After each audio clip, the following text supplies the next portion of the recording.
ယောဂတဲ့များပါမကင်းတဲ့ချစ်သူမလေးရဲ့ဆေးဘိုးအတွက်ဆိုပြီးကျွန်တော်နေ့ဘက်မှာအစားအသောက်ပို့တယ်ညဘက်ကျခွဲစိတ်စရိတ်မြင်ရအောင်လမ်းဘေးမှာအသားကင်ဆိုင်ထွက်ရောင်းတယ်ဒါပေမဲ့ခေါင်းပေါင်းတိဖြူရိုးရွှင်စကားစီပေါင်းတဒါဇင်ကျော်ကျွန်တော်အိမ်ရှိမှာလာရက်တော့မှပဲသူဟာပေကျင်းကဘီလီယံနာမိသားစုရဲ့အပြင်ကမွေးရဲ့သမီးမှန်းသိလိုက်ရတာပါသူမဟာမယူရင်မပြီးတန်ရာမသမျှအကုန်ယူပြီးကျွန်တော်ရဲ့အိမ်ဖော်သူငယ်ချင်းကိုပါခေါ်သွားခဲ့တယ်ကျွန်တော်ကိုတော့ခြံထားခဲ့တာပေါ့သတင်းထောက်တယောက်ကရှာကြီးညင့်ကိုဒီရှေ့မှာရက်နေတဲ့သူကမင်းအတွက်ဘာလဲလို့မေးတော့သူမကအေးဆက်ဆက်နဲ့ဒီရက်ပိုင်းကျွန်တော်ကိုပြုစုဆောင်ရှောက်ပေးခဲ့တဲ့ပြုစုဆောင်ရှောက်ရေးအကူတယောက်ပါပဲလို့ပြန်ဖြေခဲ့တယ်။နောက်တော့သူမဟာဟောင်ကောင်ကလူတိုင်းမောကြည့်ရတဲ့နာမည်ကြီးအမျိုးသမီးချစ်လာပြီးကျွန်တော်ကတော့အိမ်ပြန်လှည့်ပြီးသူမရဲ့အကြီးမားဆုံးပြိုင်ဘက်နဲ့လက်ထပ်လိုက်တယ်။ဒါပေမဲ့မင်္ဂလာဦးညမှာပဲရှာကြီးညင်းကလူလွတ်ပြီးကျွန်တော်ကိုပြန်ပေးဆွဲခိုင်းခဲ့တယ်။သူမကကျွန်တော်ကော်လာကိုကင်ဆွဲပြီးအေးဆက်ဆက်နဲ့မေးတယ်။နင်ဘာလို့ဒီရုပ်ဆိုးမကြီးကိုယူလိုက်တာလဲတဲ့။ဘာလို့လဲဆိုတော့သူမကကျွန်တော်ကိုပြုစုဆောင်ရှောက်သူအကူတယောက်လိုဘယ်တော့မှမဆက်ဆံလို့ပဲ။ရှာကြီးညင်းကလောင်ပြုံးပြုံးပြီးဒါပဲလားနင်လို့အရွယ်ရောက်ပြီးသားယောက်ျားတစ်ယောက်လိုချင်တာဒါပဲလားကျွန်တော်ခေါင်းငိမ့်လိုက်ပြီးဟုတ်တယ်ဒါပါပဲကျွန်တော်လိုချင်တာဒါပဲရှာမိသားစုကရှာကြီးညင့်ကိုလာကြိုတဲ့နေ့ကကျွန်တော်အိမ်ပြန်နေကြလမ်းကြားလေးထဲမှာရိုးရွှင်စကားဆဲနဲ့စီတန်းစီနေတာမျိုးစုံသောကင်မရာတွေကိုကင်ထားတဲ့သတင်းထောက်တွေကလည်းတိုက်ခန်းတစ်ပြင်လုံးကိုအပြည့်ဝိုင်းထားကြတယ်ဆိုင်ပိတ်ပြီးနောက်ကျွန်တော်ရဲ့အသားကင်တွန်းလဲကိုတွန်းလို့မရတော့တာနဲ့ခြေလင်ပဲသွားခဲ့ရတယ်ကျွန်တော်အိမ်နီးနားချင်းချင်းဝေကကျွန်တော်ကိုမြင်တော့ကျွန်တော်ပခုံးကိုခင်ခင်မင်မင်ဖက်လိုက်ပြီးကျင်းချံမင်းတော့ထီပေါက်ပြီးကွာမင်းရဲ့ချစ်သူစည်းငင်းကတကယ်တော့ရှာမိသားစုရဲ့တမီးတော်လေးကွာအဖိုးကြီးရှာကအကူတွေလွတ်ပြီးသူ့ကိုလာကြိုတာမင်းလဲလိုက်သွားပြီးစီးစိမ်ခံလို့ရပြီကျွန်တော်အဲ့လို့မဆုံးသေးခင်မှာပဲရှာကြီးညင့်ဟာလူအုပ်ကြီးဝိုင်းရံလျက်လေကားပေါ်ကဆင်းလာတဲ့ရှာကြီးညင့်ကိုဒီလိုမျိုးမမြင်ဘူးခဲ့ပါဘူးဒီယာဒီရဲ့နောက်ဆုံးပေါ်ဒီဇိုင်နာချုပ်ဝတ်စုံကိုဝတ်ထားပြီးတွေ့လျားလာပါတဲ့ခန္ဓာကိုယ်နဲ့မြင့်မြတ်တဲ့အမူအရာကယိုမက်စတရမာကားတဲ့ကပြည်စုံတဲ့တမီးပြိုလေးတိုင်းပဲသူမဘေးမှာတော့ကျွန်တော်ရဲ့အိမ်ဖော်ကြီးပိုတာရှိနေတယ်ရှာကြီးညင့်ကျွန်တော်ကိုကြည့်လိုက်တဲ့အကြည့်ကအရင်ကနဲ့မတူတော့ပဲအထက်စီးကနေမထီမဲ့မြင်အကြည့်မျိုးဖြစ်နေတယ်။ပါနဲ့တဲ့သတင်းထောက်တယောက်ကသူမကိုမေးတယ်မမရှာမင်းရှိကဒီလူနဲ့ဘာတော့ဆက်ပါတယ်လဲ။ရှာကြီးညင့်ကကျွန်တော်စီကနေအကြည့်လွဲလိုက်ပြီးအေးဆက်ဆက်ဖြေလိုက်ပါတယ်။ဒီရက်ပိုင်းကျွန်တော်ကိုပြုစုဆောင်ရှောက်ပေးခဲ့တဲ့ပြုစုဆောင်ရှောက်ရေးအကူတယောက်ပါပဲ။အိမ်နီးနားချင်းတွေအကုန်လုံးတပြင်းချမိသွားကြတယ်ဘာလို့လဲဆိုတော့ကျွန်တော်ရှာကြီးညင့်အတွက်ပစ္စည်းတွေဝယ်ပေးနေတာလေ့ကျင့်ခန်းလုပ်တဲ့အခါဘေးကလိုက်ကူပေးနေတာတွေကိုခါတိုင်းမြင်နေကြမို့လို့ပါပဲသူမဟာကျွန်တော်ချစ်သူဆိုတာလူတိုင်းသိကြပါတယ်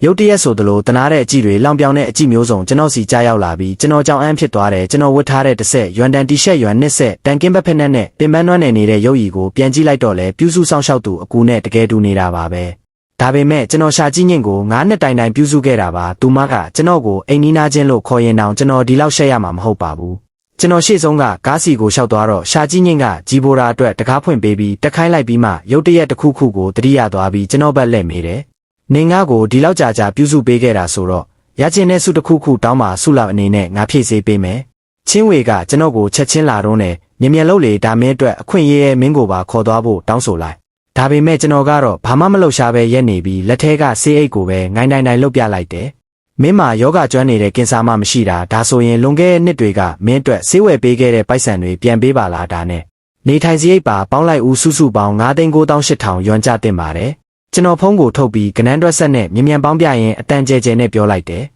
ဘေးနားကလူတွေကကျွန်တော်ကိုအမြင်ချင်းမြောင်းလုံးနဲ့ဆိုပြီးလောင်ပြုံးကြတဲ့ရှာကြီးညင့်ရဲ့စီးစိမ်နဲ့ဆိုရင်9,98,000ယွမ်ဆိုတာဘာမှမဟုတ်ပါဘူးအကယ်၍ကျွန်တော်ပို့တောင်းခဲ့ရင်သူမကယွမ်59.8 တန်းတောင်ပေးမှာပါရှာကြီးညင့်ကမျက်မှောင်ကျုပ်ပြီးကျွန်တော်ကိုရှုပ်ထွေးတဲ့မျက်နှာထားနဲ့ကြည့်ပေမဲ့သူမရဲ့လက်ထောက်ကိုစက်ကလတ်မတ်တစ်ဆောင်ပေးခိုင်းလိုက်တယ်ကျွန်တော်တစ်ချက်ကြည့်လိုက်တော့ယွမ်6သိန်းပေါက်ချပါကျွန်တော်တောင်းတာထက်ယွမ်2,000ပိုများနေတယ်ဂျီဘိုရာကသူမရဲ့လက်မောင်းကိုကင်ထားရင်ကျွန်တော်ကိုကြည့်ပြီးကျင်းချန်စည်းညင့်ကမင်းပေါ်တော်သဘောကောင်းတာပဲမင်းတောင်းတဲ့အတိုင်းကွက်တီးပေးတာဒါပေမဲ့မင်းတို့နှစ်ယောက်ကအခုတီးကြကဘာနှစ်ခုကဖြစ်သွားပြီမင်းစည်းညင့်အကြောင်းမကောင်းတာတွေဘာမှရှောက်မပြောဖို့မျှော်လင့်ပါတယ်ရှာကြီးညင့်ကလည်းကျွန်တော်ကိုကြည့်ပြီးနှုတ်ခမ်းကိုမဲလိုက်တယ်နင်းနဲ့ကျမပတ်သက်ဖူးတယ်ဆိုတာဘယ်သူမှမသိစေချင်ဘူးကျွန်တော်နားလည်လိုက်ပါပြီသူမကျွန်တော်ကိုယွင်ရှာနေတာပါသူမရဲ့ချစ်သူဟောင်းဖြစ်ခဲ့ဘူးတယ်ဆိုတာသတင်းမီဒီယာတွေကိုကျွန်တော်ပြောပြမှာကြောက်နေတာစိတ်မပူပါနဲ့ကျွန်တော်မပြောပါဘူးဒါနဲ့ပဲဒီလိုကျေးဇူးကမ်းတဲ့ချစ်သူမျိုးရှိခဲ့ဘူးတာဟာကြွားစရာဘာမှမရှိပါဘူးရှာကြီးညင့်ထွက်သွားပြီးကြည်နေတဲ့လူအုပ်ကြီးလဲလူကွဲသွားကြတယ်ခါတိုင်းကျွန်တော်ရဲ့အရင်ကြီးဆုံးသူငယ်ချင်းဖြစ်ခဲ့တဲ့ချင်းဝေတယောက်ပဲဒေါသတကြီးကြံရစ်ခဲ့တာပါကျင်းချံမင်းတုံးလိုက်တာကွာယွမ်6သိန်းနဲ့မင်းပါလို့ရမှာလဲတိုက်ခန်းတစ်ခန်းတောင်ဝယ်လို့ရတာမဟုတ်ဘူးကျွန်တော်ဖြူပြောနေတဲ့မျက်နှာနဲ့သူ့ကိုကြည့်လိုက်တယ်ဒါပေမဲ့ဒါဟာသူမှကျွန်တော်ကိုအကျွေးတင်နေတလောက်ပဲလေသူ့ကိုချစ်ခဲ့တာကျွန်တော်ရေးချယ်မှုပဲသူ့ကိုပြုစုပေးခဲ့တာလဲကျွန်တော်ဆန္ဒအတိုင်းပဲကျွန်တော်လူမချစ်မိခဲ့ရင်လဲဒီအတိုင်းပဲလက်ခံရမှာပေါ့ချင်းဝေကတပြင်းချတယ်ကျွန်တော်ခေါင်းကိုရို့ပြီးတုံးလိုက်တာလို့ပြောတယ် အိမ်ပြန်ရောက်တော့ရှာကြီးညင်ရဲ့ပစ္စည်းတွေအကုန်လုံးသိမ်းဆည်းထားပြီးသားဖြစ်နေပြီးဂျီဘိုရာရဲ့စိတ်တက်ဆန်ဆန်ပြုလုပ်ချက်တွေကမုံတိုင်းလိုပဲမြေလံပစ်ခဲ့ပြီးဘယ်သူမှလာမရှင်းပေးတဲ့ရှုပ်ထွေးမှုတွေကိုခြံထားခဲ့တယ်။ကျွန်တော်တညာလုံးဆိုင်ထွက်ခဲ့ရတာပါမနဲ့စောစောကတော့ရှာကြီးညင်အတွက်ဆေးသွားယူဖို့ဆေးရုံကိုဝင်ခဲ့သေးတယ်အခုတော့ပင်ပန်းလုံးလို့ဆိုဖာပေါ်မှာပြိုလဲနေပြီးတွေးကြောတစ်ခုမှတောင်မလုပ်ချင်တော့ဘူး။မြောင်ပန်းကွာကကျွန်တော်ရှေ့မှာဆိုးဆိုးလေးထိုင်နေတဲ့ခေါင်းလေးဆောင်းပြီးမြောင်းကနဲ့အော်နေတာလမ်းဘေးကနေကျွန်တော်ကောက်မွေးထားတဲ့လမ်းဘေးကြောင်လေးပါကျွန်တော်ထပ်ပြီးအစာကျွေးလိုက်တဲ့အိမ်ကိုလည်းတစ်ဆက်တည်းတန်ရှင်းရေးလုပ်လိုက်တဲ့ညဘက်ကျတော့ပုံမှန်တိုင်းပဲဆိုင်သွားထွက်တဲ့ရှာကြီးညစ်မရှိတော့တဲ့အတွက်ကျွန်တော်စရိတ်ကတကယ်ကိုတက်တာသွားခဲ့တယ်ကျွန်တော်သုံးဆွဲမှုပုံစံအတိုင်းဆိုရင်ရွမ်6သိန်းဟာနှစ်ဆက်စာနေဖို့လုံလောက်ပါတယ်ဒါပေမဲ့ကျွန်တော်အိမ်တစ်လုံးဝယ်ခြင်းနဲ့ကိုပိုင်အိမ်လေးတစ်လုံးရှိခြင်းနဲ့တက္ကသိုလ်မြို့ပြင်ကစားတောက်ကုန်လမ်းကြားထဲမှာရှိတဲ့ဆိုင်တွေနဲ့ကျွန်တော်ရဲ့အသားကင်ဆိုင်ကစီးပွားရေးအကောင်းဆုံးပဲတက္ကသိုလ်ကျောင်းသားတက်ကြသူလေးတွေကကျွန်တော်ဆိုင်မှာလာစားရတာကိုသဘောကျကြတယ်။ဒီနေ့မှာတော့မမျော်လင့်ပဲဆန်းဆန်းပြပြဝတ်ဆင်ထားတဲ့အမျိုးသမီးတစ်ယောက်ကျွန်တော်ဆိုင်ကိုရောက်လာခဲ့တယ်။ဆိုင်ရှင်တိုးသားခင်ငါးချောင်းတိုးကြောက်က10ချောင်းပေးပါ။ကျွန်တော်ကတက်ကြွတဲ့တက္ကသိုလ်ကျောင်းသားလေးတွေကိုပဲပြုစုရတာရင်ပါနေတာမို့တကယ်သူထေးမလေးတစ်ယောက်ကိုဝန်ဆောင်မှုပေးရတာဒါပထမဆုံးပါပဲကျွန်တော်သူမကိုအနှဲငယ်ပို့ကြည့်မိသွားခဲ့တယ်။သူမရဲ့ခန္ဓာကိုယ်ချိုးစားကအရန်လာတယ်ကျွန်တော်ခံမှန်းချက်အရ1.9 မီတာလောက်မြင့်မယ်ရုပ်ရည်ကလည်းလှပပြီးတန်ရှင်းစင်ကြယ်ရဲ့အပြစ်ကင်းတဲ့ခံစားချက်မျိုးပေးတယ်အရန်ကြည့်ကောင်းတာပဲစံပင်လိုင်းတွန်ကြီးတွေနဲ့မျက်ခွန်နှစ်ထက်ရှိတယ်သူမရဲ့မျက်နှာချိုးစားကဥရောပအာရှကပြားတွေလိုထင်းခနဲပေါ်လွင်နေတာမလန့်မကန့်လမ်းကြားဝမှာတော့ငွေရောင်ခိုးရောင်ပေါ်ရှိကာယန်ကားတစ်စီးရက်ထားတယ်ကာယန်ကားရဲ့မီးတွေလင်းနေပြီးဒရိုင်ဘာတယောက်ထိုင်နေရဲ့သူမကိုစောင့်နေတာဖြစ်မှာပါကျွန်တော်ယိုမက်စ်ဝတ္ထုတွေအများကြီးဖတ်ဖူးတာမို့တက္ကသိုလ်တက်နေတုန်းချစ်သူကောင်လေးအတွက်အကင်တွေလာဝယ်ပေးရဲ့သူထေးမလေးရဲ့တတိယတန်းစားဇလန်းဇက်ကွက်မျိုးကိုချက်ချင်းစိတ်ကူးရင်မိသွားတယ်။ကျွန်တော်ကြဲကြဲပြန့်ပြုံးလိုက်ပြီးရပါပြီခင်ဗျာဒီမှာပဲစားမလားတော့မဟုတ်ပါဆယ်ယူမလား။သူမပါဆယ်ပဲယူမယ်လို့ကျွန်တော်ထင်ထားတာမို့ပါဆယ်ဘူးတွေကိုတောင်ထုတ်ထားလိုက်ပြီးဒါပေမဲ့သူထေးမလေးကဒီမှာပဲစားမယ်လို့ပြောလာတယ်။ပြီးတော့ကျွန်တော်ရဲ့အနာသွားတဲ့မျက်နှာကိုဂယူးမဆိုင်ပဲသူမကတီတီငိမ့်ငိမ့်နဲ့ထိုင်ကုန်တစ်ခုရှာပြီးထိုင်လိုက်တဲ့စုစုပေါင်းယွမ်300ကြော်ဘိုးတောင်းဆိုလိုက်တာပါ။ကျွန်တော်အကင်တွေကိုကင်ပေးပြီးကင်ပြီးသမျှအကင်တွေကိုတဆင့်ပြီးတဆင့်ချပေးခဲ့တယ်အကုန်လုံးကင်ပြီးသွားချိန်မှာတော့ပင်ပန်းလုံးလို့ချွေးတွေရွှဲနေပြီးဒါပေမဲ့သူမဟာမုံတိုင်းစင်တယ်လို့အကုန်လုံးကိုအစအနာမကြံစားပြလိုက်တယ်အရသာတကယ်ကောင်းတာပဲမင်းရဲ့ချက်ပြုတ်မှုစွမ်းရည်ကဘလို့လဲကျွန်တော်ကြောင်သွားပြီးကိုနာခေါင်းကိုထောက်ပြလိုက်တယ်ကျွန်တော်ကိုမင်းနေတာလားချက်ပြုတ်ရတာတော်တော်လေးတက်ပါတယ်စိုင်မဖွင့်ခင်က professional စာဖို့မှုတင်တန်းတောင်တက်ခဲ့ဘူးတာသူထေးမလေးကဒါကိုကြားချင်းပဲသူမရဲ့ every ထဲကနေနမီကတ်တစ်ခုထုတ်ပြီးကျွန်တော်စီကမ်းပေးလိုက်တယ်ငါအိမ်မှာငါရဲ့ကိုပိုင်စာဖို့မှုလုပ်ဖို့စိတ်ဝင်စားလားကျွန်တော်နမီကတ်ကိုကောက်ယူပြီးကြည့်လိုက်တယ်လူယူရန် HD အုပ်စု၏ဥက္ကဋ္ဌကျွန်တော်မျက်နှာထားကထူဆန်းသွားခဲ့တယ်မမတ်လူမင်းကျွန်တော်ကိုအပျော်မရားကမရားငယ်လိုမျိုးမွေးထားဖို့စူးစမ်းနေတာတော့မဟုတ်ပါဘူးနော်တလောက်ကိုလစာယွမ်တသိန်းပေးမယ်မမတ်လူကဒီလိုလူမျိုးမဟုတ်ဘူးဆိုတာကျွန်တော်သိတာပေါ့ယွမ်တသိန်းမဟုတ်လားမနှက်ဖြန်အလုပ်ဆင်းလို့ရပါပြီကျွန်တော်မာနလျှော့ကျင်လို့မဟုတ်ပါဘူးပေးတဲ့လစာကအရန်ကောင်းလို့ပါရန်ချင်းလိုမျိုးမြေတလက်မကိုရွှေတလက်မတန်တဲ့နေရာမှာအိမ်တလုံးဝယ်ဖို့ဆိုတာဒီအသားကင်ဆိုင်လေးကနေရတဲ့ပိုက်ဆံနည်းနည်းလေးနဲ့ဆိုရင်ကျွန်တော်တည်တည်ထိလောက်ရင်တောင်ဝယ်နိုင်မှာမဟုတ်ဘူးဆိုတာခင်ဗျားတို့နားလည်ရပါမယ်။နောက်တစ်နေ့မှာတော့ကျွန်တော်နမီကတ်ကိုယူပြီးလူမီစုဤဘီလာအိမ်စီအင်တာဗျူးသွားခဲ့တယ်လူယူရန်ကိုရိုင်းတကားလာဖွင့်ပေးတယ်ဒီမျိုးသမီးငယ်ဟာမီခိုးရောင်အားကစားဝတ်စုံကိုဝတ်ဆင်ထားပြီးအပြင်မှာပြေးလာတာဖြစ်ဟန်တူတယ်။တန်တကားကြီးရှေ့မှာကျွန်တော်ရက်နေတာကိုမြင်တော့သူမကိုရိုင်းတော့ဖွင့်ပေးပြီးအထဲကိုခေါ်သွားခဲ့တယ်သူမကလက်ပိုက်ထားပြီးကျွန်တော်ရှေ့ကနေတွတ်တွတ်လက်လက်လျှောက်သွားတယ်ကျွန်တော်ခြေလမ်းတွေကိုလျှော့ပြီးသူမနောက်ကနေလိုက်ခဲ့တယ်လူမီသားစုရဲ့စံအိမ်ကြီးကအရန်ကြီးတာမို့ခြံတကားကနေဧကန်းစီရောက်ဖို့9မိနစ်10မိနစ်လောက်ရှောက်ရတယ်ကျွန်တော်သွားရင်းနဲ့ဘတ်ဂျက်တွေကိုလေးလာကြည့်မိပြီးသူမကိုတတိထားနေခဲ့တယ်အကယ်၍သူမဟာမကောင်းတဲ့အမျိုးသမီးလိမ်လည်သူတယောက်ဖြစ်နေရင်ဘယ်လိုလုပ်မလဲထို့နောက်ဖုန်းကနဲ့အတန်နဲ့အတူကျွန်တော်သူမရဲ့နူးညံ့တဲ့ကြောပြင်ကိုဝင်တိုက်မိသွားတယ်မွေးကြိုင်တဲ့ရနံ့လေးကကျွန်တော်နာခေါင်းထဲဝင်လာခဲ့တယ်တောင်းပန်းပါတယ်မမတ်လျူတမင်လောက်တာမဟုတ်ပါဘူးကျွန်တော်ထိတ်လန့်သွားပြီးသူမပါခုံးကိုကင်ကာတွန်းအားယူလိုက်ရင်တောင်းပန်းလိုက်တယ်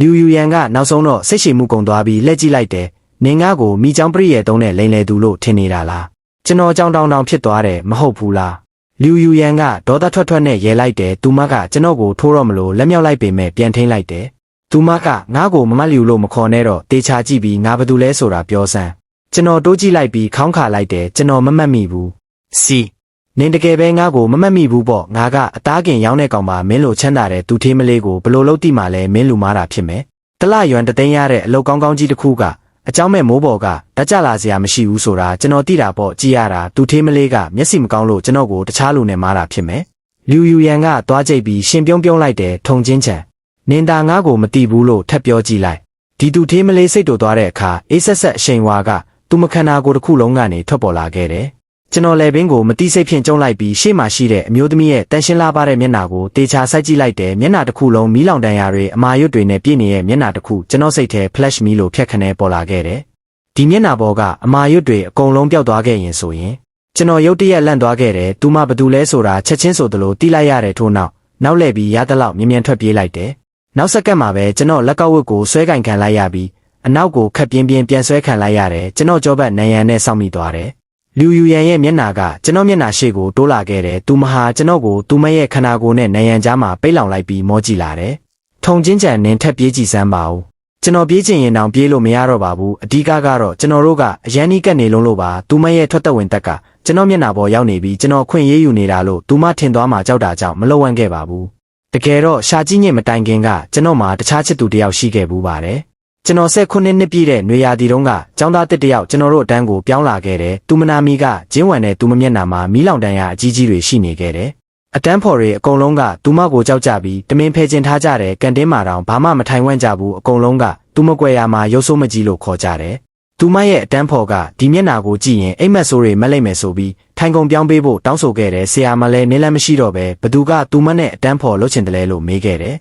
သူမရဲ့ဖြူဖြော့နေတဲ့လက်ချောင်းလေးတွေကစာပွဲနားသက်ကိုဆွဲကင်ထားတာကြည်ချင်းအဖြစ်အတွင်းထဲမှာဘလောက်တောင်ရင်ကုန်နေလဲဆိုတာပေါ်လွင်နေခဲ့တယ်တခြားចောင်းသားတွေအကုန်လုံးတိတ်ဆိတ်နေပြီးသူမနဲ့အတန်းဖော်မလုပ်ချင်ဘူးလို့ညှင်းဆန်ကြချိန်မှာကျွန်တော်တင်းတင်းကြောက်ကြောက်နဲ့လက်မြောက်လိုက်မိတယ်အတန်းတစ်ခုလုံးကချက်ချင်းဆိုသလိုလောင်ရဲကြတော့တာပါပဲအမိုက်ကောင်ထုံချင်းချန်နဲ့ရုပ်ဆိုးမကြီးကွက်တီပဲအဲ့ဒီတုန်းကကျွန်တော်ကိုမွေးစားထားတဲ့အဖွားကတက်ရှိထင်ရှားရှိပါသေးတယ်အဖွားကအမိုက်ကောက်ပြီးကျွန်တော်ကိုထောက်ပံ့ခဲ့တာပါအဖွားရဲ့ဝင်ကိုရှော့ချပေးဖို့အတွက်အတန်းပြီးရင်ကျွန်တော်လည်းအမိုက်ပုံးတွေကိုမှွေပြီးအဖွားအတွက်ပလတ်စတစ်ပူလင်းတွေကောက်ပေးခဲ့တယ်အတန်းဖော်တွေကကျွန်တော်ကိုမုန်းကြတယ်နန်းတယ်လို့ပြောကြတယ်အထက်တန်းပထမနှစ်ကလေးကကျွန်တော်အမြဲတမ်းတီးတန့်စာပွဲမှာတယောက်တည်းထိုင်ခဲ့ရတာပါဆရာမကကျွန်တော်ခြေနေကိုတီးတာမို့ကျွန်တော်ကိုစနောက်တာတွေအတွက်အတန်းကိုပြင်းပြင်းထန်ထန်ချိန်မောင်းခဲ့ဘူးတယ်နှုတ်ကနေမပြောအောင်တားလို့ရပေမဲ့စိတ်ထဲကထင်တာတွေကိုတော့မတားနိုင်ပါဘူးသူတို့ကကွယ်ရာမှာကျွန်တော်ကိုစနောက်နေတော့မဲချစ်ပြီးအမိုက်ကောင်လို့နမီပြောင်ပေးခဲ့ကြတာပါအဲ့ဒီအချိန်တုန်းကကျွန်တော်သူတို့ရဲ့လောင်ရဲတန်တွေကိုလစ်လျူရှုပြီးအင်ဂျီထောက်လေးကိုဆွဲလင်ကရင်ခုန်စွာနဲ့မေးခဲ့တယ်ကျောင်းသူချင်းဝံကျွန်တော်နဲ့အတန်းဖော်လုပ်ချင်ရဲ့လား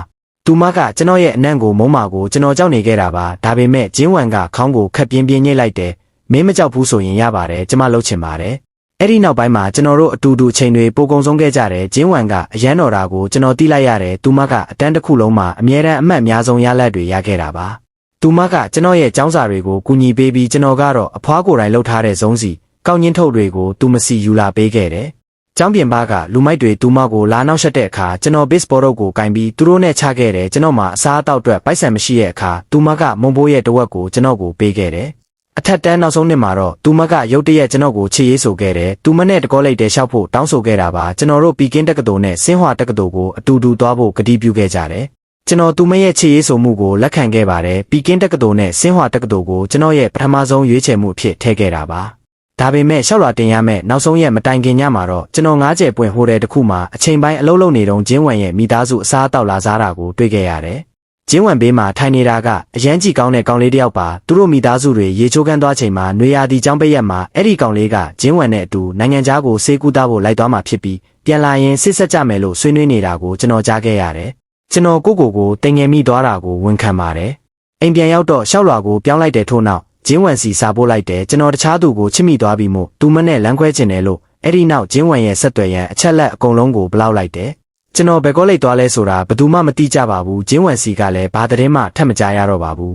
ရှာကြီးညင်တာအဲ့ဒီနေ့ကအိမ်ပြန်မလာခဲ့ရင်နဲ့သတင်းထောက်တွေကမင်းရဲ့တပ်ပုံတွေကိုမရိုက်ခဲ့ရင်မင်းရန်ချင်းကိုပြန်လာတယ်ဆိုတာငါဘယ်တော့မှသိမှာမဟုတ်ဘူးလူယူရန်ရဲ့အတန်ထဲမှာဒေါသတွေပြည့်နေခဲ့တယ်အဲ့ဒီတခြားသူဆိုတာရှာကြီးညင်လားလမ်းခွဲတုန်းကကျွန်တော်စင်ကြေပေးခဲ့တဲ့စကားတခွန်းကိုသူမဒီလောက်ကြာအောင်မှတ်မိနေလိမ့်မယ်လို့ကျွန်တော်မထင်ခဲ့ပါဘူးကျွန်တော်လက်ကိုခက်ပြင်းပြင်းရုံထွက်လိုက်တယ်ဒါတွေကမင်းနဲ့ဘာဆိုင်လို့လဲကျွန်တော်မင်းနဲ့လမ်းခွဲခဲ့ပြီးပြီလေလူယူရန်ကဒေါသထွက်သွားတယ်ငါကမင်းမွေးထားတဲ့ခွေးမိုးလို့လားမင်းလမ်းခွဲချင်ရင်လမ်းခွဲလိုက်ရအောင်သူမစကားပြောလို့မပြီးသေးခင်မှာပဲဘီလာအိမ်ရဲ့ခြံတကားပွင့်သွားခဲ့တယ်စမတ်ကြတဲ့အဖြူရောင်ဝတ်ဆင်ထားတဲ့ကြည်ကောင်းတဲ့အမျိုးသားတစ်ယောက်ထွက်လာခဲ့တယ်ဒီကောင်လေးကတကယ်ကြည်ကောင်းတာပါပုံပြင်ထဲကမင်းသားလေးတစ်ပါးလိုပဲကျွန်တော်သူ့ကိုအရင်ကတွေ့ဘူးပါတယ်အဲ့ဒီတုန်းကလူယူရန်နဲ့တီးတန့်ကန်ထဲမှာအစားအသောက်အတူတူစားခဲ့ရသူပါအဲ့ဒီအချိန်တုန်းကမိဘနှစ်ပါးစလုံးကသူတို့ကိုစစ်ဆက်ပေးခြင်းခဲ့ကြတာကိုကျွန်တော်မှတ်မိနေတယ်ဒီတော့လူယူရန်မှာစစ်ဆက်ထားတဲ့သူတို့သားရှိနေပြီပေါ့ဒါပေမဲ့သူမကကျွန်တော်ကိုလာရှုံနေတော့မဲလား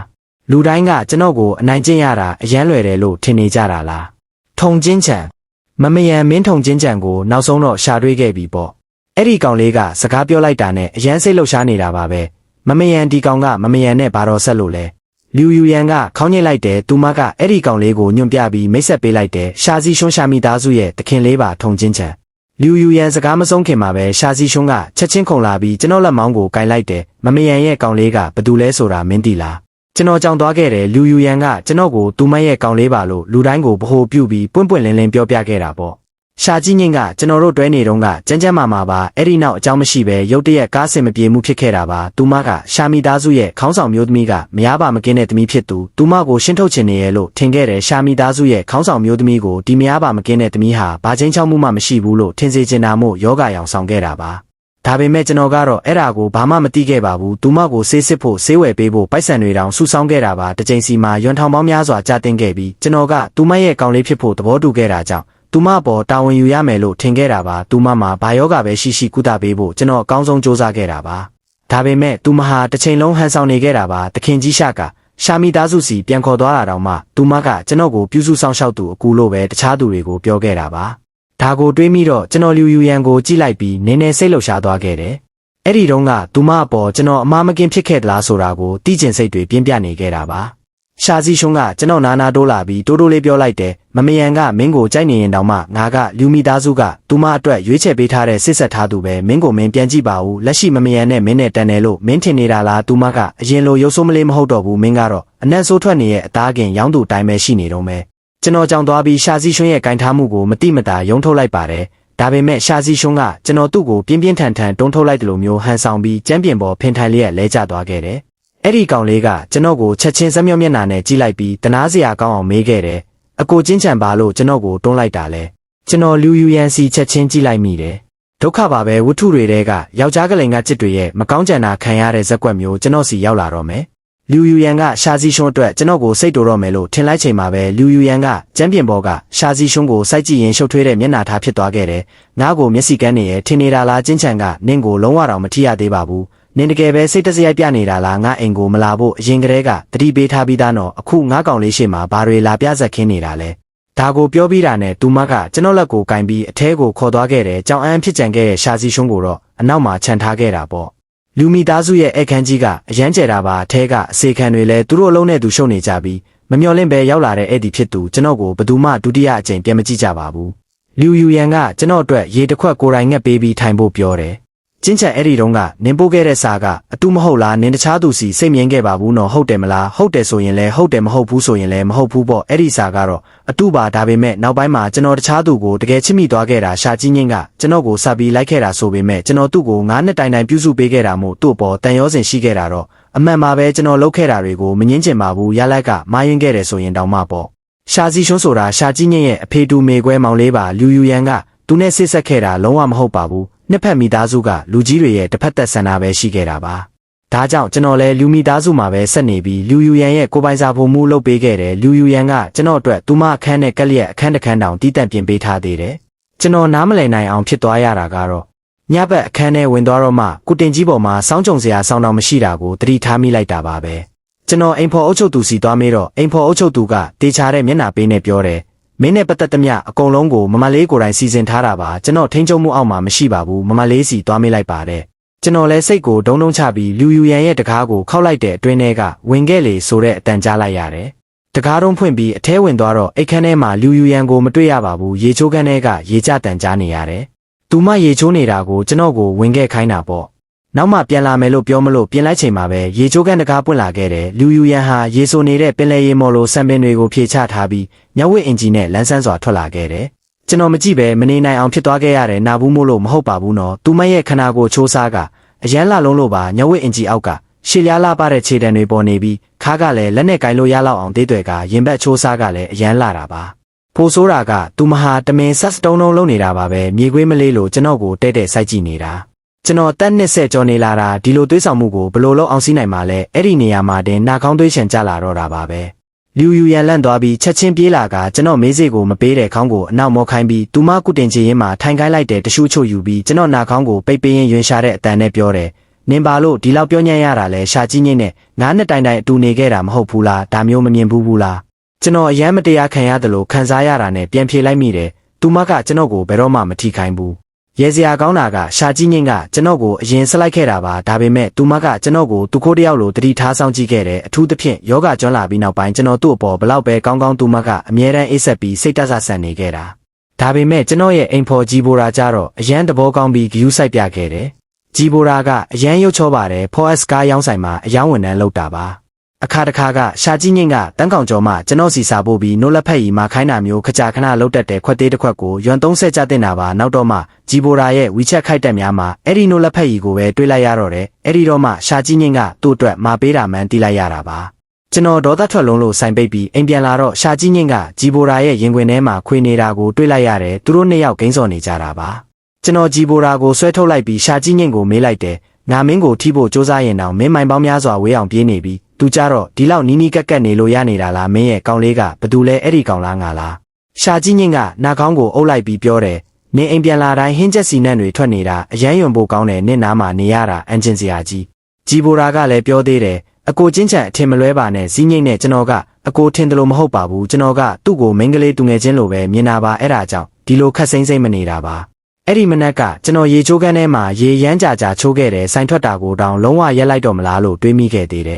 ်ဒါပေမဲ့ရှာကြီးညိတ်ကစားဖို့လာတယ်ဒီလအတွက်ဆေးဖို့ရွံခုနထောင်ကြတဲ့နဲ့အခုပဲငါးစီလွှဲပေးလိုက်ကျွန်တော်ရင်နဲ့အေးဆက်သွားခဲ့တယ်ကျွန်တော်ပိုက်ဆံမလွှဲပေးခဲ့ပါဘူးသူမကထက်စားဖို့လာတယ်ငါတိတာပေါ့နင်ငါကိုဝင်ထုတ်ဝင်ဖို့လို့ထင်နေတာမလားငါဆေးဖို့ကိုမပေးချင်တော့ဘူးမလားရပါတယ်ငါသေးလိုက်တော့မယ်ဟုတ်ပြီလားကျွန်တော်ဆိုင်ကိုအပြေးလွှားပိတ်လိုက်ရတယ်အိမ်ကိုအပြေးပြန်ရောက်တော့ရှာမီသားစုကလူတွေသူမကိုလာကြိုနေတာတွေ့လိုက်ရတယ်အကြောင်းရင်းကရိုးရိုးလေးပါပဲရှာမီသားစုရဲ့အရိုက်ရာဆက်ခံသူရှာမင်းကျဲက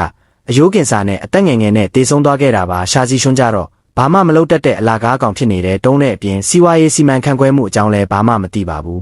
ရှာကြီးညိတ်ဟာရှာမီသားစုရဲ့နောက်ဆုံးမျှော်လင့်ချက်ဖြစ်လာခဲ့တာပေါ့အဘိုးကြီးရှာကသူမကိုအပြင်မှာဒုက္ခခံပြီးဆက်နေခိုင်းတော့မှာမဟုတ်ပါဘူးဒါတွေကိုကြားပြီးရင်လူယူရန်ကကျွန်တော်ကိုလောင်ရလိမ့်မယ်လို့ထင်ခဲ့တာဒါပေမဲ့သူမကကျွန်တော်ကိုစိတ်မကောင်းတဲ့အကြည့်တွေနဲ့ကြည့်လာခဲ့တယ်ပြီးတော့ကျွန်တော်ကိုတင်းတင်းကြပ်ကြပ်ဖတ်ထားလိုက်တယ်ကျင်းချန်ဒီနှစ်တွေအတွင်းနင်ကြုံတွေ့ခဲ့ရတာတွေကိုငါ့ကိုပြောပြပါဦးဒီနှစ်တွေအတွင်းပြောစရာဘာမှသိမရှိပါဘူးကျွန်တော်လျှောက်ထားတဲ့တက္ကသိုလ်ရွေးချယ်မှုကိုပြောင်းလိုက်ပြီးရန်ချင်းနဲ့အဝေးဆုံးကရုံးချမ်းကိုသွားခဲ့တာပါတက္ကသိုလ်ဒုတိယနှစ်မှာရှာကြီးညိတ်နဲ့တွေ့ခဲ့တဲ့ရှာကြီးညိတ်ကမိခင်တူဦးတည်းရှိတဲ့မိသားစုကလာတာပါသူမရဲ့တလတာစရိတ်ကရွန်9ရပဲရတာပါသူမရဲ့အခန်းဖော်တွေအကုန်လုံးကဒီဇိုင်နာအဝတ်အစားတွေဝတ်ပြီးအစင်းမြင့်စကင်ကဲတွေတုံးကြချိန်မှာသူမတယောက်တည်းရွန်80တန်ကာဝင်လေးကိုပဲနှစ်တိုင်တိုင်ဝတ်ခဲ့ရတာပ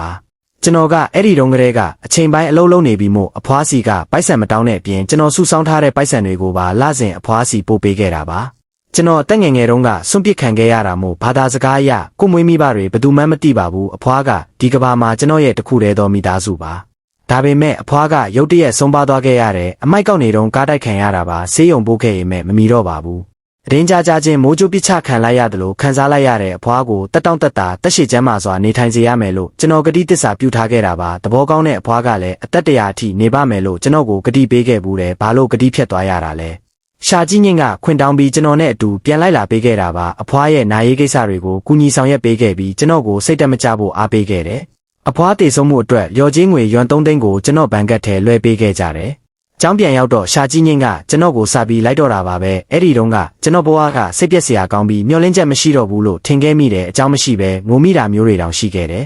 ဆေးရုံမှာစစ်ဆေးတော့ဆရာဝန်ကကျွန်တော်မှာစိတ်ကြယောဂအနက်အသက်ရှိနေရလို့ပြောခဲ့တယ်ရှာကြီးညိတ်ကကျွန်တော်အတွက်ထမင်းနေတိုင်းလာဖို့ပေးတယ်အတင်းအဖွဲလှုပ်ရှားမှုတွေမှာပါဝင်ဖို့ကျွန်တော်ကိုခေါ်ထုတ်သွားတယ်အမျိုးမျိုးသောအံ့အားသင့်စရာတွေကိုစီစဉ်ပေးခဲ့တယ်သူမကကျွန်တော်ကိုအမောင်ထုတဲကနေဖြည်းဖြည်းချင်းဆွဲထုတ်ပေးခဲ့တာပါ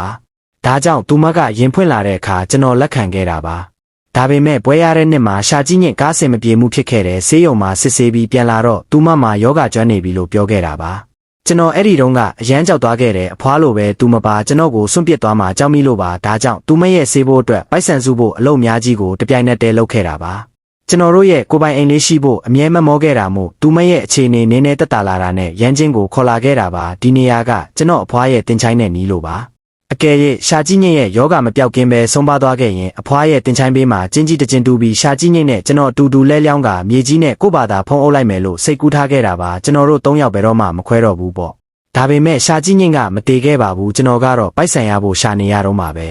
ကျွန်တော်အိမ်ဖော်ဂျီဘိုရာပြောင်းလာတော့မှအရာရာပြောင်းလဲသွားခဲ့တာပါဂျီဘိုရာကကျွန်တော်နဲ့မတူပါဘူးကျွန်တော်ကစားတောက်ကုန်လမ်းကြားမှာအသားကင်ဆိုင်ထွက်တာမို့အမြဲတမ်းမီခိုးတွေကြားမှာနေရပြီးမီခိုးနှံ့တွေထွက်နေတာပါဂျီဘိုရာကြတော့အရန်ငယ်ရွယ်ပြီးဝတ်စားဆင်ရင်မှုတက်တဲ့ဖက်ရှင်ပစ္စည်းမျိုးစုံကိုတည်တယ်ရှာကြီးညင်းကသူ့ကိုပထမဆုံးမြင်ဘူးတာနဲ့တင်ဆွဲလန်းသွားခဲ့တာပါပဲသူမကယောဂတီဆိုတာတောင်မေ့သွားပြီးသူ့ပစ္စည်းတွေရွှေ့ပြောင်းပေးဖို့အရန်စိတ်အားထက်သန်ခဲ့တာပါကျွန်တော်အိမ်နီးနားချင်းချင်းဝေကအမြဲတမ်းပြောတယ်ရှာကြီးညင်းကိုအချိန်ပိုင်းလုံးတစ်ခုပဲရှာခိုင်းလိုက်ပါတလားကို2000-3000ပဲရပါမှမရှိတာထက်စရင်ပိုကောင်းတာပေါ့မင်းဘလောက်ပင်ပန်းနေလဲကြည်ဦးတဲ့ကျွန်တော်ခေါင်းခါလိုက်တယ်သူ့ကျမ်းမာရေးကမကောင်းဘူးလေပင်ပန်းမှာကြောက်လို့ပါချင်းဝေကလောင်ပြုံးပြုံးနဲ့သူ့ကျမ်းမာရေးမကောင်းရင်ဘာလို့ဂျီဘိုရာရဲ့ပစ္စည်းတွေကိုတွားကူမပေးတာလဲပြီးခဲ့တဲ့အချိန်ကမင်းရဲ့အသားကင်တွန်းလဲလန်တဝက်မှာပြက်တုံးကဘာလို့မင်းကိုလာမကူတာလဲဒါကကျွန်တော်သူ့ကိုဖုံးမဆက်ခဲ့လို့ပါတကယ်တော့ကျွန်တော်လိန်ပြောခဲ့တာပါရှာကြီးညိတ်စီတဒါစင်ကျော်ဖုံးဆက်ခဲ့ပေမဲ့သူမဘာမှပြန်မဖြေခဲ့ပါဘူးအိမ်ပြန်ရောက်တော့ဂျီဘိုရာရဲ့မွေးနေ့ဖြစ်နေတာကိုတွေးလိုက်ရတယ်သူကလူအများကြီးကိုပါတီလုပ်ဖို့ဖိတ်ထားတာပါရှာကြီးညိတ်ကလည်းအဲ့ဒီမှာပျော်နေခဲ့တယ်ဂျီဘိုရာကိုရွှန်8000ကျော်တန်လက်စွပ်တကွင်းတောင်မွေးနေ့လက်ဆောင်ပေးခဲ့သေးတယ်ကျွန်တော်ရှာကြီးညိတ်စီဖုံးဆက်နေတော့ကသူမရဲ့ဖုံးကဆိုဖာပေါ်မှာကြံခဲ့တာပါသူတို့သူငယ်ချင်းတွေကရှာကြီးညိတ်ကိုဂျီဘိုရာစီလက်စွပ်ကိုယ်တိုင်ဝတ်ပေးဖို့စနှောက်နေကြတာပါဒါတွေကိုနောက်မှဗီဒီယိုတွေကြည့်ရင်းနဲ့မတော်တဆတိလိုက်ရတာပါကျွန်တော်ရှာကြီးညင်ကိုမေးခဲ့ဘူးတဲ့ညဈေးကိုလိုက်ခဲ့ပြီးငွေကောက်တာလေးကူပေးပါလားတခါတလေစီးပွားရေးအရန်ကောင်းတဲ့အခါအချို့ဝယ်တော်တွေကအခွင့်ရေးယူပြီးထမင်းစားပြီးထွက်ပြေးတာမျိုးရှိလို့ပါအကြာကြီးနေစရာမလိုပါဘူးလူဆုံဆုံးအချိန်မှာပဲလာပေးပါကျွန်တော်ကိုမကူညီချင်ရင်လည်းပြောလိုက်ပါရှာကြီးညင်ကအေးဆက်ဆက်လောင်ပြုံးပြုံးနဲ့ယောဂကျွမ်းနေတဲ့လူနာကိုဘသူကအလုပ်လုပ်ခိုင်းတာလဲနင့်ကိုမလိမ်ပါဘူးနင်တကယ်တုံးတာပဲအကင်တွေမကင်ပိုက်ဆံအရင်ကောက်လို့မရဘူးလားတာဆိုပဲသူမထွက်ပြေးမှာမဟုတ်ဘူးတခါကအဲ့ဒီတဝိုင်းမူလာပြီးအသက်20ကျော်မင်းမလာလေးတယောက်ကမူပြီးကျွန်တော်အင်ဂျီကိုအနောက်ကနေမပြီးကြောကိုလာထိခဲ့တယ်နောက်ဆုံးတော့ရဲစခန်းရောက်သွားခဲ့တာပေါ့မူးတာပြေသွားတော့အဲ့ဒီမိန်းကလေးကကျွန်တော်အနောက်ကနေတရှုထုတ်ပဲယူချင်တာပါလို့ညှင်းဆိုခဲ့ရပြီးတော့လောင်ပြုံးပြုံးပြီးပြောသေးတယ်ဦးလေးကိုပြန်ကြည့်ပါဦးကျမထက်9နှစ်တောင်ကြီးနေတာကိုဘာလို့နောက်ဆက်ရမှာလဲအဲ့ဒီအချိန်မှာပဲရှာကြီးညင်ရောက်လာခဲ့တယ်သူမကကျွန်တော်ကြောင့်အရန်ရှက်သွားသလိုမျိုးချက်ချင်းဆွဲထုတ်သွားခဲ့တယ်အိမ်ပြန်ရောက်တော့ဂျီဘိုရာကလည်းပြောသေးတယ်အကိုချင်းချန်အဲ့ဒီမိန်းကလေးကိုအထင်လွဲတာဖြစ်မှာပါပုံမှန်မိန်းကလေးတွေမှာကောင်းလေးမရှိကြဘူးလေဒါအပြင်အကိုစီကဟင်းချက်စီနံ့တွေထွက်နေတာဗမိန်းကလေးမှကြိုက်မှာမဟုတ်ဘူးရှာကြီးညင်ရဲ့မျက်နာကဒေါသကြောင့်ဖြူဖြော့သွားပြီးကျွန်တော်ကိုရေချိုးခန်းထဲတွန်းထည့်လိုက်တယ်အခုပဲသွားရေချိုးလိုက်ကျွန်တော်ပေါ်ရှာကြီးညင်ရဲ့သဘောထားပြောင်းလဲသွားတာကိုတေချာခံစားလိုက်ရတယ်တက္ကသိုလ်တုန်းကလို့ကျွန်တော်ကိုကာကွယ်ပေးတာမျိုးမရှိတော့ဘူးကျွန်တော်အတွက်ဘာမှမလုပ်ပေးချင်တော့ဘူးသူမှပြောင်းလဲသွားတာကိုမျက်စိရှိမှတင်ကြည့်နေခဲ့ရပေမဲ့တားဆီးဖို့ဘာမှမလုပ်နိုင်ခဲ့ပါဘူးလူယူရန်စီကထွက်လာပြီးနောက်ပိုင်းဒီနှစ်တွေမှာကျွန်တော်အဆင်မပြေခဲ့ပါဘူးအထူးသဖြင့်လူယူရန်ကရှာစီရှွန်းနဲ့ဆစ်ဆက်ထားတာမဟုတ်ဘူးဆိုတာသိလိုက်ရပြီးနောက်ပိုင်းဒီဒုက္ခတွေကိုကိုယ့်ဘာသာယူဆောင်လာတဲ့တစ္ဆာဖောက်တယောက်လိုပို့ပြီးခံစားခဲ့ရတယ်လူယူရန်ကကျွန်တော်မျက်နှာကိုသူ့မလက်တွေနဲ့အုပ်ကင်ပြီးသူ့မမျက်လုံးတွေကိုကြည့်ခိုင်းလိုက်တယ်အဲ့ဒါမဟုတ်ပါဘူးထုံချင်းချန်ကဘသူစီကထွက်သွားအဆင်ပြေပြေနေနိုင်ပါတယ်သူကဘသူထက်မှမနှိမ့်ပါဘူးအထက်တန်းတုန်းကအဖွားကိုအမိုက်ကောက်ကူပေးခဲ့တဲ့ထုံချင်းချန်ဖြစ်ချစ်သူရဲ့ဆေးဘိုးအတွက်ဆိုင်ထွက်ပြီးပိုက်ဆံရှာခဲ့တဲ့ထုံချင်းချန်ဖြစ်သူကအမြဲတမ်းတောက်ပနေတာပါပဲအဲ့ဒီတုန်းနဲ့ရှာကြီးညင်းကသူဘလောက်ကံကောင်းလဲဆိုတာမသိတာသူမှတန်မိုးရှိတဲ့အရာတစ်ခုကိုဆုံးရှုံးလိုက်ရတယ်ဆိုတာတနေ့နေ့မှာသဘောပေါက်လာလိမ့်မယ်ဒါတကယ်လားကျွန်တော်ကိုတောက်ပတ်တယ်လို့ပထမဆုံးခေါ်ဖူးတာပါအဲ့ဒါကလည်းကျွန်တော်ရဲ့ချစ်သူဟောင်းစီကဖြစ်နေသေးတယ်ကျွန်တော်မမေးပဲမနေနိုင်ခဲ့ပါဘူးမင်းရောဂျင်းဝမ်ကနေလူယူရန်ဘလို့ဖြစ်လာတာလဲလူယူရန်ကပြုံးလိုက်တဲ့ငါးဇလန်းကရိုးရိုးလေးပါပဲမိဘတွေကွာရှင်းတုံးကငါငယ်သေးတယ်ငါ့ကိုမေမေနဲ့နေခိုင်းတာမို့မေမေရဲ့မျိုးရိုးနာမီကိုယူခဲ့တာပါနောက်တော့သူတို့ပြန်ပေါင်းထုတ်ကြတာနဲ့လူမိသားစုစီပြန်ရောက်လာပြီးနာမီပြောင်းလိုက်တာပါကျွန်တော်ကြည့်ကသူမမျက်နှာပေါ်ကြားရောက်သွားပြီးမတိမတာဖိုးဖိုးလေးပုတ်တက်မိသွားခဲ့တယ်ဒါနဲ့မင်းမျက်နှာကရောလူယူရန်ကတပုံကိုပေါ့ပါထုတ်ပြလိုက်တယ်မေမေပြိုရဲစင်ကတိုင်းဖြစ်အောင်ခွဲစိတ်ပြုပြင်မှုတွေလုပ်ခဲ့တာပါပြုပြင်မှုပေါင်းမြောက်များစွာရဲ့ရလတ်ပေါ့ဘလို့လဲကြည့်လို့ကောင်းလားအဆင်ပြေပါတယ်ခေါ်ယုံမကပါဘူးတကယ်ကိုပြည့်စုံလုံးနေတာပါကျွန်တော်ရှေ့ကလူယူရန်နဲ့တပ်ပုံတွေကအမျိုးသမီးကအနည်းဆုံး90ရာခိုင်နှုန်းလောက်တူနေတာပါဒါဟာသူမရှိတဲ့မူလရုပ်ရည်ဖြစ်နိုင်ပါတယ်ကျွန်တော်လူယူရန်ရဲ့ကိုပိုင်စာဖို့မှုဖြစ်အလုပ်လုပ်နေစဉ်အတွင်းသူမအတွက်အများဆုံးချက်ပေးဖြစ်တဲ့ဟင်းကတော့ချိုချင်နယ်ရိုးကြော်ပါပဲရက်ပေါင်းများစွာအာဟာရပြောင်းမပေးပဲဒီအတိုင်းပဲချက်ပေးခဲ့တာပါအခုဆိုရင်အဲ့ဒီဟင်းကိုဘယ်လိုကြက်ရမလဲဆိုတာကျွမ်းကျင်နေပြီမို့နာရီဝက်အတွင်းအပြီးချက်နိုင်နေပါပြီတလကိုယွန်တသိန်းလစာယူနေရတာကိုအရန်အားနာမိပါတယ်အထူးသဖြင့်သူမအိမ်ပြန်လာတိုင်းကျွန်တော်အတွက်တခုခုယူဆောင်လာပေးလေးရှိတာကြောင့်ဘာပဲတစ်ခါတလေကြရင်နာရီတစ်ခါတလေကြရင်ပန်းပွင့်လေးတွေတစ်ခါတလေကြရင်လဲလေလံပွဲကနေဝယ်လာတဲ့အလွန်တန်ဖိုးကြီးတဲ့ရှေးဟောင်းပစ္စည်းသေးသေးလေးတွေပေါ့ကျွန်တော်မယူဘူးဆိုရင်သူမကကျွန်တော်လက်ထဲအတင်းထည့်ပေးတတ်တယ်ဒီလိုနဲ့နှစ်ပတ်အထိကြာလာတော့ကျွန်တော်မနေနိုင်တော့တာနဲ့လူယူရန်စီသွားပြီးပြောလိုက်တယ်တကယ်တော့ကျွန်တော်တခြားဟင်းတွေလည်းချက်တတ်ပါတယ်ဥပမာ ပစွန်တောက်တောက်စင်ပစွန်ပေါင်းနန်းတော်သုံးတို့ဘူးငါးမြေထိုးပေါင်းလို့လိုမျိုးပေါ့လူယူရန်ကစာကြည့်ခန်းထဲမှာရုံးလုပ်ငန်းစာရွက်စာတမ်းတွေကိုငုံကြည့်နေရကနေကျွန်တော်တန်ကြတော့မောကြည့်လာတယ်နင်တကယ်ပဲတခြားတစ်ခုခုလုပ်ချင်နေဆိုရင်ငါနဲ့အတူအခန့်ပွဲတစ်ခုကိုလိုက်ခဲ့ကျွန်တော်အံ့နာသွားပြီးကိုနာခေါင်းကိုထောက်ပြလိုက်တယ်ကျွန်တော်လားလူယူရန်ကခေါင်းငိမ့်တယ်ကျွန်တော်ချက်ချင်းမျက်မှောင်ကျုပ်လိုက်ပြီးကျွန်တော်ကဒီလိုနေရာမျိုးနဲ့စမတ်ကြကြကြည့်လို့ကောင်းမယ်မထင်ဘူးလူယူရန်ကချက်ချင်းထည့်ပြီးကျွန်တော်ကိုအပြင်ဆွဲခေါ်သွားတယ်ဘသူကပြောလဲလူတိုင်းမှာတောက်ပတဲ့အပြင်ဆင်ရှိကြတာကြီးပဲပိုက်ဆံသုံးပြီးပုံဖော်ပေးဖို့ပဲလိုတာလူယူရန်ကကျွန်တော်ကိုပုံစံပြောင်းပေးပြီးအဝတ်အစားတစ်တွေဝယ်ပေးခဲ့တယ်ကျွန်တော်တကယ်ကိုလုံးဝပြောင်းလဲသွားခဲ့တာပါခံရပြီးဖက်ရှင်ကြတဲ့ပုံစံဖြစ်သွားခဲ့တယ်ကျွန်တော်တို့သွားတဲ့ရမှာကပေကျင်းကနှစ်ပေါင်းရာချီတက်တန်းရှိတဲ့ထိတ်တန်းမိသားစုဝင်အဖိုးကြီးထုံရဲ့အသက်80ပြည့်မွေးနေ့ပါတီလို့ကြားရတယ်အဲ့ဒီမှာမမျှော်လင့်ပဲရှာကြီးငိမ့်နဲ့သွားတိုက်မိခဲ့တယ်ရှာကြီးငိမ့်ဘေးမှာရှိနေတာကဂျီဘိုရာမဟုတ်ပဲသူမရဲ့မောင်လေးရှာစီရှွန်းဖြစ်နေတယ်ရှာစီရှွန်းကကျွန်တော်လူယူရန်ရဲ့လက်ကိုတွဲထားတာမြင်တော့ဒေါသကြောင့်မိတော့မဲ့ရုပ်ပုံစံဖြစ်သွားခဲ့တယ်ရှာကြီးငိမ့်ကတော့ပိုဆိုးတာပေါ့ရှာမိသားစုကသူမကိုလာကြိုတော့ကကျွန်တော်သူမကိုကြည့်ခဲ့အဲရုံလုံးနေတဲ့အကြည့်မျိုးနဲ့ပဲကျွန်တော်ကိုစိုက်ကြည့်နေခဲ့တာပါ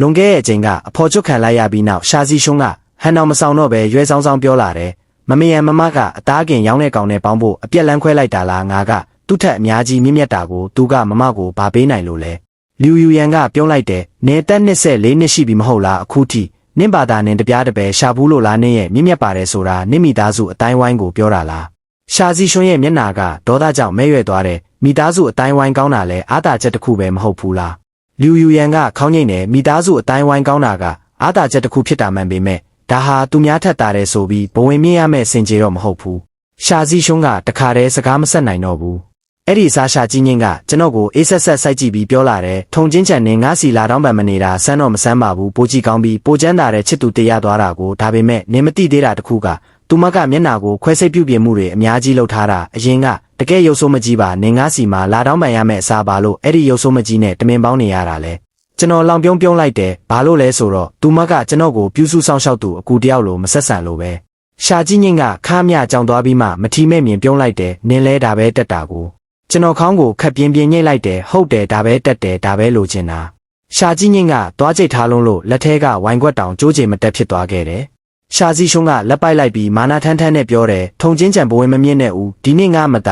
ာအဖိုးကြီးထုံရဲ့မြင်းမလေးနဲ့အဆင်ပြေသွားရင်ငါတို့ရှာမိသားစုကပေကျင်းရဲ့ထိတ်တန့်အတိုင်းဝိုင်းမှာအချမ်းသာဆုံးဖြစ်လာမှာအဲ့ဒီအချိန်ကျရင်ငါတို့မိသားစုတွေဝင်ကျင်တဲ့သူတွေလန်တန်းလိုက်ဖြစ်နေမှာမင်းကငါအမရဲ့ဖက်နဲ့ကြိုးတောင်ချီပေးဖို့မတန်ဘူးရှာစီရှုံးကဒါကိုကျွန်တော်ကိုလူယူရန်ကိုရောပြောလိုက်တာပါမမျှော်လင့်ပဲလူယူရန်ကအကျယ်ကြီးရေမောလိုက်ပါတယ်ရှာမင်ကျဲလဲတည်သွားပြီးရှာမိသားစုကနင်တို့ငတုံးနှစ်ယောက်လက်ထဲရောက်နေတာဆိုတော့မကြခင်ပျက်စီးတော့မှာပဲရှာစီရှွန်းဒေါသထွက်လုံးလို့မော်တက်မတက်ဖြစ်သွားတယ်နင်ပါစကားပြောတာလ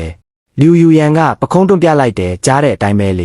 ေဒါကိုပြောပြီးတာနဲ့သူတို့ကိုလုံးဝဂယူးမဆိုင်တော့ပဲကျွန်တော်ကိုအခန့်ပွဲခန့်မထဲခေါ်သွားခဲ့တယ်အဲ့ဒီနောက်လူယူရန်ကိုတီးတဲ့အတိုင်းဝိုင်းကအမျိုးသမီးချို့ရောက်လာပြီးသူမကိုနှုတ်ဆက်ကြတယ်အကုန်လုံးကသူမကိုဝိုင်းအောင်ပြီးပေါ့ပါမေးကြတယ်မမတ်လူဘေးနာကဒီလူကြီးမင်းနဲ့ဘာတော်ဆက်တာလဲဟင်ရှာကြီးညစ်လောက်ခဲ့တယ်လို့လူယူရန်ကကျွန်တော်နဲ့အကွာဝေးထားလိုက်မယ်လို့ထင်ခဲ့တာပါဒါပေမဲ့သူမကလူများရှိမှကျွန်တော်ကိုတစ်ချက်ကြည့်လိုက်ပြီးလက်မောင်းကိုပွင့်ပွင့်လင်းလင်းချိတ်လိုက်တယ်သူကကျမရဲ့ပထမဆုံးစိတ်ဝင်စားခဲ့ရသူနဲ့ကျမလိုက်နေတဲ့ကောင်လေးပါအကုန်လုံးကပါဆက်အုပ်ပြီးအန်းကားသွားကြတယ်အိုအရှင်သခင်မမတ်လူမသိမ့်ပိုက်နိုင်တဲ့သူတကယ်ရှိနေတာလားကျွန်တော်သူမကိုအတန်တိုးနဲ့မေးလိုက်တယ်မင်းဘာတော့ကလေးကကျွန်တော်ကိုလိုက်နေတာလဲလူယူရန်ကကျွန်တော်ကိုအကူညီမဲ့တဲ့အကြည့်နဲ့ကြည့်လိုက်တယ်ကျွန်တော်ရုတ်တရက်သဘောပေါက်သွားခဲ့တယ်သူမနေ့တိုင်းယူလာပေးရဲ့ပစ္စည်းတွေနဲ့အလွန်တန်ဖိုးကြီးတဲ့ပစ္စည်းလေးတွေဆိုတာကျွန်တော်ကိုပြန်လိုက်နေတဲ့သူမရဲ့နေလန်းတွေဖြစ်နေတာကိုအဲ့ဒီအချိန်မှာပဲမွေးနေ့ရှင်ဖြစ်သူအဖိုးကြီးထုံဝင်လာခဲ့တယ်လူယူရန်ကလက်ဆောင်ပေးဖို့ကျွန်တော်ကိုအဖိုးကြီးထုံစီခေါ်သွားခဲ့တယ်လက်ဆောင်ကိုလူယူရန်ကရွေးပေးတာဖြစ်ပေမဲ့အဖိုးကြီးထုံစီကိုယ်တိုင်လက်ဆောင်ကမ်းပေးခဲ့တာကတော့ကျွန်တော်ပါအဖိုးကြီးထုံကကျွန်တော်ကိုမြင်ချင်းဘာကြောင့်မှမသိငိုင်းသွားခဲ့တယ်သူမရဲ့လက်မောင်းကိုကင်ထားတဲ့အမျိုးသမီးကလည်းကျွန်တော်ကိုထူးဆန်းတဲ့အကြည့်နဲ့စိုက်ကြည့်နေခဲ့တယ်မင်းနာမီဘလို့ခေါ်လဲမိဘတွေကတော့ဘာလုပ်လဲကျွန်တော်ခေါင်းမော့ပြီးအဖိုးကြီးထုံရဲ့မျက်လုံးကိုတဲ့ကြည့်လိုက်တယ်ကျွန်တော်နာမည်ထုံချင်းချံပါမိဘမရှိပါဘူးမိဘမဲ့ပါအဖိုးကြီးထုံရဲ့ခန္ဓာကိုယ်တစ်ခုလုံးတုံးလို့သွားခဲ့တယ်အဲ့ဒီအချိန်မှာပဲရှာစီရှုံးကရှေ့ထွက်လာပြီးအတန်ကျဲကျဲနဲ့ပြောတယ်အဖိုးထုံအဖိုးမသိသေးဘူးမလားသူကမိဘမဲ့ပါအရင်ကညဈေးမှာအသားကင်ရောင်းခဲ့တာအခုမယံနဲ့ပေါင်းမိလို့သာဒီလိုကြည့်လို့ကောင်းနေတာသူဒါကိုပြောလိုက်တာနဲ့လူတိုင်းကကျွန်တော်ကိုအမျိုးသမီးတယောက်ရဲ့ကျေးဇူးနဲ့လူမှုအတိုင်းဝိုင်းထိပ်ပိုင်းကိုတလန်းလာတဲ့ယောက်ျားတယောက်လိုထူးဆန်းတဲ့အကြည့်တွေနဲ့စိုက်ကြည့်ကြတော့တာပါပဲလူယူရန်ကချက်ချင်းရှေ့ထွက်လာပြီးကျွန်တော်ရှေ့မှာကြမ်းကြမ်းခံရက်ကကာကွယ်ပေးလိုက်တယ် အဘိုးထုံရှာစီရွှန်းရဲ့အတိတ်ပဲမရှိတာတွေကိုမယုံမာနဲ့ကျင်းချန်ကညဈေးမှာအသားကင်ရောင်းခဲ့တာမှန်ပေမဲ့သူ့ရဲ့ကိုယ်ပိုင်လုံနိုင်စွမ်းနဲ့ပဲပိုက်ဆံရှာခဲ့တာပါဒါဟာရှက်စရာဘာမှမရှိပါဘူးအဘိုးကြီးထုံကသဘောတူကြောင်ခေါင်းငိတ်လိုက်ပြီးနောက်တယောက်ယောက်ကိုတပ်ပုံယူခိုင်းလိုက်တယ်အဲ့ဒါက4နှစ်5နှစ်ရွယ်ကောင်လေးတယောက်ရဲ့တပ်ပုံပါမင်းအဲ့ဒီကောင်လေးကိုတီးလားကျွန်တော်အဲ့ဒီနေရာမှာတင်မင်းတက်သွားခဲ့တဲ့တပ်ပုံတွေကကောင်လေးကကျွန်တော်ရဲ့ငယ်ငယ်ကရုံးနဲ့တထေရတယ်ပါပဲအဖွားကကျွန်တော်ကိုကောက်ရပြီးနောက်ပိုင်းနှစ်တိုင်းရိုက်ပေးထားတဲ့တပ်ပုံအယ်ဘမ်အဟောင်းတစ်ခုအိမ်မှာရှိပါတယ်ကျွန်တော်ကြီးလာရင်အမတ်တရတင်ထားဖို့လို့အဖွားကပြောခဲ့တာပါဘာတွေဖြစ်ပျက်နေတယ်လဲဆိုတာကိုကျွန်တော်ချက်ချင်းသဘောပေါက်လိုက်တဲ့အဘိုးကြီးထုံကိုမယုံနိုင်စရာအကြည့်နဲ့မောကြည့်လိုက်မိတယ်အဘိုးကြီးထုံကပြောတယ်သူကငါရဲ့အငယ်ဆုံးမြေးလေးပါနောက်တော့လူကုန်ကူးသူတွေရဲ့ပြန်ပေးဆွဲတာခံခဲ့ရတယ်အဆက်မတန်စူးစမ်းပြီးရှာခဲ့ပေမဲ့တဲလုံစတောင်မရခဲ့ဘူးဒီနေ့မင်းကိုမြင်တော့မင်းကသူ့နဲ့တထေရတယ်တူနေတယ်လို့ခံစားလိုက်ရတယ်စကားဆုံးမှာအဖိုးကြီးထုံရဲ့အတန်တွေတုံရင်နေခဲ့တယ်ကျွန်တော်မနေနိုင်ပဲပြောလိုက်မိတယ်ဒီကောင်လေးကကျွန်တော်9နှစ်ရွယ်တုန်းကဓာတ်ပုံနဲ့တထေရတယ်ပါပဲဒါကိုပြောရင်းဖုံးထဲမှာတင်ထားတဲ့မူရင်းဓာတ်ပုံကိုအဖိုးကြီးထုံကိုပြလိုက်တယ်အဖိုးကြီးထုံမြင်လိုက်တာနဲ့လေကိုခက်ပြင်းပြင်းရှူသွင်းလိုက်မိတယ်ဒါပေမဲ့ကျွန်တော်အထောက်ထားကိုချက်ချင်းအတိမပြုတ်သေးပဲမေးလိုက်တယ်အဖိုးတို့ DNA စစ်ဆေးဖို့မင်းရဲ့ဆံပင်တမြင်သုံးရင်ရမလားကျွန်တော်ခေါင်းငိတ်လိုက်တယ်ကျွန်တော်မှာအသွေးသားတော်ဆက်တဲ့ဆွေမျိုးတွေကြံနေသေးသလားဆိုတာကျွန်တော်လည်းသိချင်ပါတယ်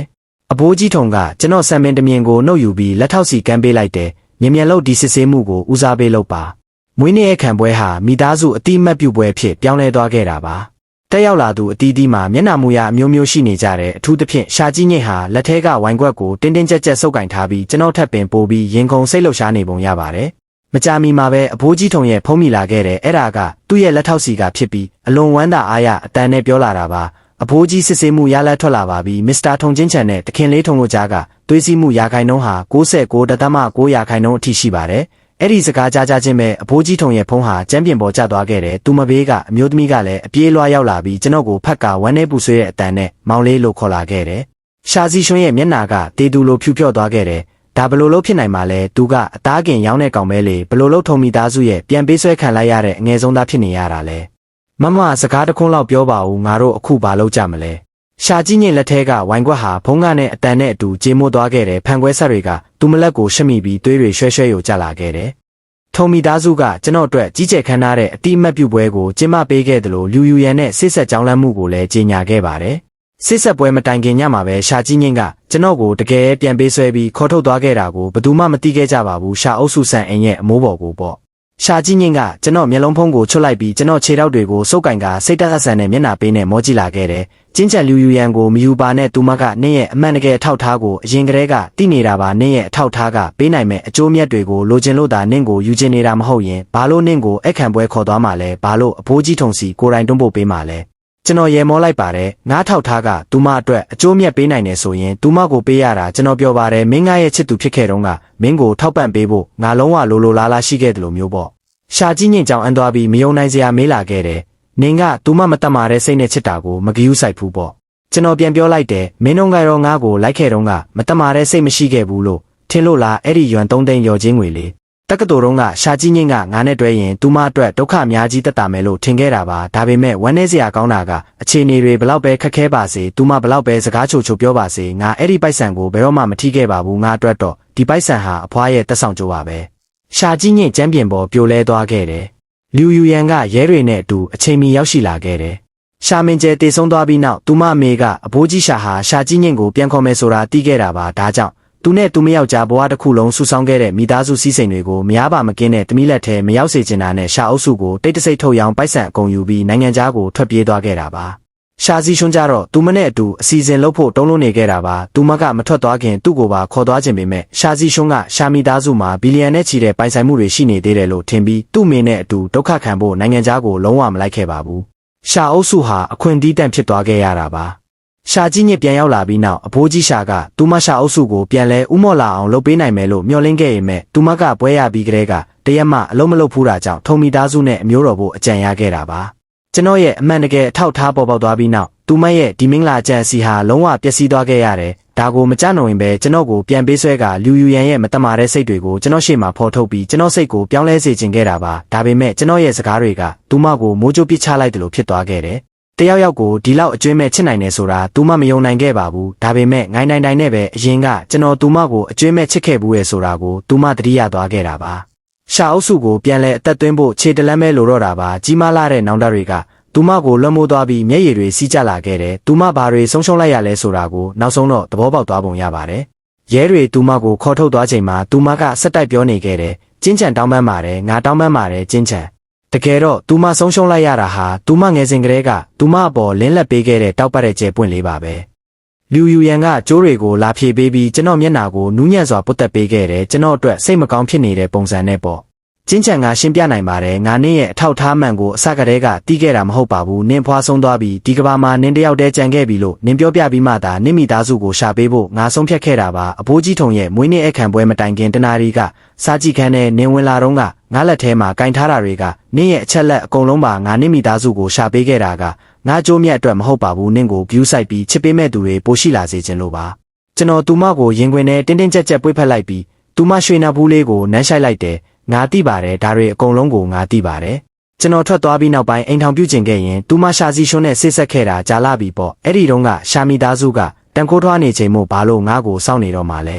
စောစောကအဲ့ဒီစကားတွေကိုပြောခဲ့တာကရှာကြီးညင်ရဲ့ရင်ကိုခွဲပစ်ချင်လို့ပါပဲဘသူကသူမကိုလူများရှေ့မှာငါ့ကိုအကူပါလို့ပဲပြောခိုင်းလို့လဲ